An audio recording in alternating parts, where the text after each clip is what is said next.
یہ آہستہ آہستہ بتدریج یہ بہتری آئے گی، اور اسی حوالے سے کہ گورننس بہتر ہو جائے، مساوی بنیادوں پر تعلیم کے مواقع لوگوں کو ملے، صحت کے حوالے سے کچھ کیا جائے، ترجیحات کو تبدیل کیا جائے تو پھر ہوگا۔ لیکن کچھ عرصے کے لیے صرف یہ کہ ہمارے پاس باہر کی جو امداد اگر بند ہو جائے، میں سمجھتا ہوں سب سے بڑی ہمارے پر نیکی یہ کو کرے گی دنیا کہ ہماری امداد بند کر دے، تو ہم اپنے خود پیروں پر کھڑے ہو کے کچھ کر لیں، عمرہ کچھ اپنے پر بندشیں لگائیں، ٹیکس دینا شروع کریں، زبردستی لیا جائے، لیکن ہم سب کا، میں آپ کو یقین سے کہتا ہوں کہ جو سٹائل آف لیونگ ہے مزید کم ہوگا۔ میں نے آپ کو مثال دے دی کہ اعلیٰ تعلیم پر ہم 15 ارب روپے صرف خرچ کرنے کو تیار ہیں، ایم این اے اور سینیٹر کو ہم 34 ارب روپے دینے کو تیار ہیں، تو بات تو ترجیحات کی ہے۔ جی لو صاحب، اصل میں میرا اس پہ تھوڑا سا بیٹا ویو یہ ہے کہ اگر اس ملک میں ٹیکس شیئرنگ سسٹم آ جائے نا جی، کہ ہر آدمی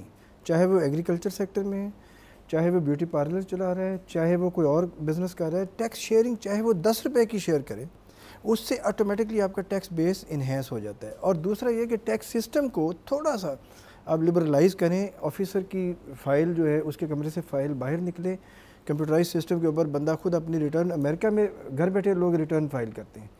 دوسرا حبیب صاحب ایک جو میں 1 منٹ آپ سے اور لوں گا کہ اگر اگلے مالی سال کے بجٹ میں صرف یہ 3 سیکٹرز کو چیک اپنی ترجیحات میں نمبر 1 پہ لے جائیں، دیٹ از 3 ایز، وہ کون کون؟ Energy, education and environment. اب اگر آپ ایجوکیشن اور اسپیشلی ٹیکنیکل ایجوکیشن کو پروموٹ کر دیتے ہیں اور ہم اپنے اندر سے یہ چیز نکال دیں کہ ہمیں اپنے بچوں کو مستری یا پلمبر نہیں بنانا، تو آپ دیکھ لیں 5 سال کے بعد آپ کی قوم محنتی اور کورین ماڈل کے اوپر چل سکتی ہے۔ سیکنڈ آ جاتی ہے آپ کی انرجی ریسورسز، آپ کے پاس 3-4 سیکٹرز ایسے موجود ہیں جس میں آپ دنیا کے ریچسٹ کنٹریز میں آ سکتے ہیں اور آپ انرجی ایکسپورٹ کرنے والے ملکوں میں آ سکتے ہیں۔ صرف پولیٹیکل لوگ کنسنسس ڈیولپ کریں، اپنے ریڈار سکرین پہ اکنامک ایشوز کو لائیں۔ اس ملک کی غربت ان کو نظر نہیں آ رہی، ان کی گاڑیوں کے کالے شیشے ہیں، کالے شیشے سے کوئی چیز نظر نہیں آتی۔ تیسرا آ جاتا ہے جی انوائرمنٹ۔ پوری دنیا میں اس وقت گرین انرجی کی طرف رجحان جا رہا ہے۔ چائنا نے اس کے اوپر $1 بلین کا پروجیکٹ بنایا ہے، US کے اندر الگور کی بک کے بعد اس کے اوپر پورا یورپ اور امریکہ اس پہ لگا۔ اگر اگلے سال کے بجٹ میں یہ 3 سیکٹر 3 ایز کو یہ فوکس کر لیں تو میرا اپنا اندازہ یہ ہے کہ 4 سے 6 سال میں ایک ٹرن جو ہے اگلی جنریشن جو ہمارے بعد آپ لوگوں نے بڑے ہونا ہے، آپ ایک اچھا پھل اس کا دیکھ سکیں گے۔ جی آپ کا سوال؟ میرا کوشچن یہ ہے جی، اکنامکس کا رول ہے کہ جیسے جیسے ٹیکس ریٹ کو بڑھایا جاتا ہے ٹیکس ریٹرن کم ہوتی چلی جاتی ہے۔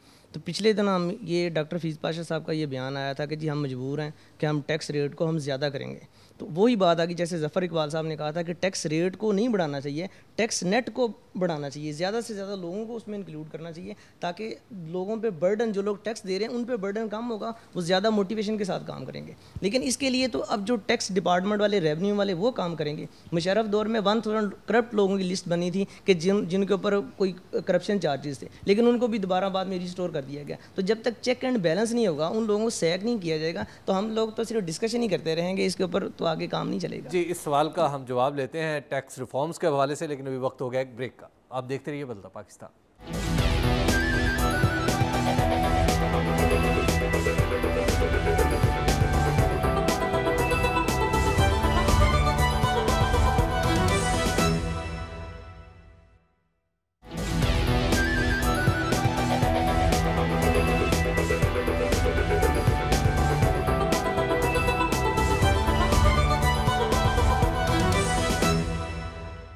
بدلتا پاکستان میں ایک بار پھر خوش آمدید۔ سوال یہ تھا بریک پر جانے سے پہلے کہ ٹیکس ریفارمز ہمارے ہاں ییلڈ نہیں کر رہی غالباً، اسی وجہ سے انہوں نے سوال بھی کیا۔ بات یہ ہے کہ ہم نے ایک ایسا نظام بنا لیا ہے، اب آپ نے کم بھی کر لیا ہے ٹیکس کا جو ریٹ ہے، انڈر انوائسنگ رک گئی ہے؟ نہیں رکی۔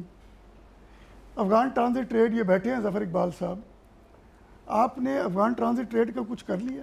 نہیں کر لیا۔ تو یہ صرف یہ جو پورا کا پورا نظام ہے نا، ہم اس کو چھیڑنے کے لیے تیار نہیں۔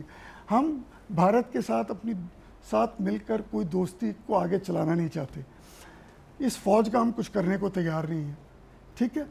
جب بھارت کے ساتھ کچھ ہم بات کر کے آگے چلانا نہیں چاہتے تو اس فوج کا ہم کچھ کرنا نہیں چاہتے۔ بھارت ہمارا دشمن ہے، تجارت ہم کرنا نہیں چاہتے. پانی کا مسئلہ ہمارا وہیں کھڑا رہے گا, پانی کا مسئلہ وہیں کھڑا رہے گا, تو انرجی کا مسئلہ بھی. تو بات یہ ہے کہ یہ ساری ہمیں غور طلب باتیں ہیں کہ منحص القوم ہم کیا چاہتے ہیں. خدا کے واسطے ہے کہ آپ کی جو جنریشن ہے, ہماری تو زندگی تقریباً گزر چکی ہے, اس کے لیے کوئی اچھا ملک بنا کے ہم چھوڑ جائیں تاکہ آپ کی اور آپ کے بچوں کی زندگیاں کچھ بہتر گزر سکیں, کیونکہ ہم نے اس ملک کے ساتھ کوئی اچھا کیا نہیں. میں دکھ دل سے اگر شیخ صاحب آپ ٹیکس ریفارمز کے غم و غصہ جو لوگوں کا بنیادی طور پر ٹھیک ہے. میں سمجھتا ہوں کہ اس سارے ایشو کی ایک ایسی ڈائمنشن ہے جو بڑی اہم ڈائمنشن ہے, لیکن آپ سب اس کو نظر انداز کر رہے ہیں. آپ بہت زیادہ پری آکوپائڈ ہو گئے ہیں ٹیکس کے بارے میں, لیکن جو اس سے زیادہ امپورٹنٹ ہے وہ اکانومی کی گروتھ, جابس کی گروتھ, انکم کی گروتھ. آپ کے پاس انکم زیادہ ہوگی, آپ ٹیکس بھی دے سکیں گے. تو ہمارے ملک میں اس وقت ہمیں ہر سال 1 ملین نئے جابس کی ضرورت ہوتی ہے, اور اس وقت ہماری اکانومی میں ایک بھی جاب کریٹ نہیں ہو رہا. بالکل اس وقت جاب لیس جو 3-4% گروتھ ہے وہ جاب لیس گروتھ ہے. تو اس طرف ہمارے نہ پلانرز دیکھ رہے ہیں, نہ مجھے آپ کی بھی کوئی اس میں اس طرف کوئی توجہ نظر آئی.